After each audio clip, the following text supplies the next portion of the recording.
And to you, President Guaido, it's a great privilege to share this moment. I send you and President Duque the greetings of the President of the United States of America. And to you, President Guaido, a very simple message from President Trump, that we are with you 100%. Well, that was Vice President Mike Pence just a few moments ago in Colombia, offering full support to Venezuelan opposition leader Juan Guaido. This as Venezuela's disputed president, Nicolas Maduro, blocks aid shipments into the country.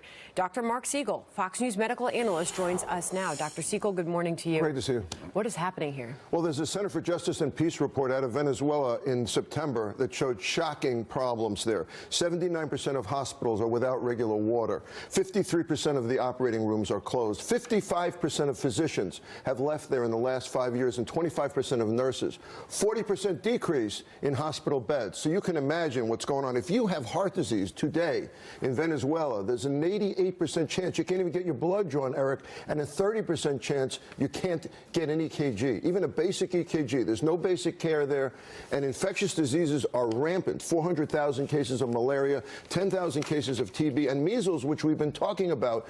Huge whopping numbers in Venezuela, 7,000 to 8,000 cases. Wow, that just shows, case by case, the devastation that's going on.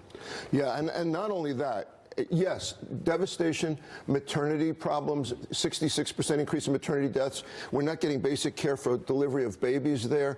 But you know what? And I don't want to sound heartless, because this is an issue of compassion, and our compassion as the United States were really important to us. But you know what?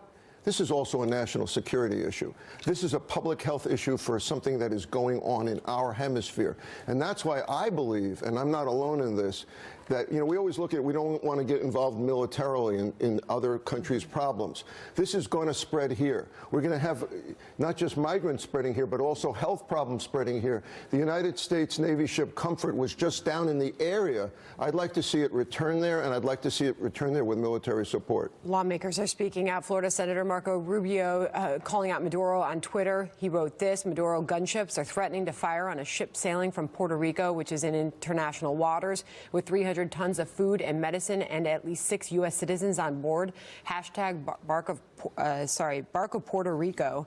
That was Senator Marco Rubio. Your thoughts on that? Maduro is using food and medicine as weapons. Medicines are down 90% in Venezuela, and food, get this, Sandra, 4.5 million people in Venezuela are eating less than a meal a day, and 3 million are eating garbage. Poverty, starvation, this is not a weapon of war. This is cruelty. This is indifference to human life.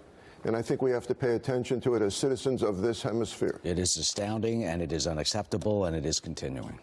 And it's got to stop. Thank you. Thanks, Eric. All right, thanks, Dr. Siegel. Thanks, Sandra. All right.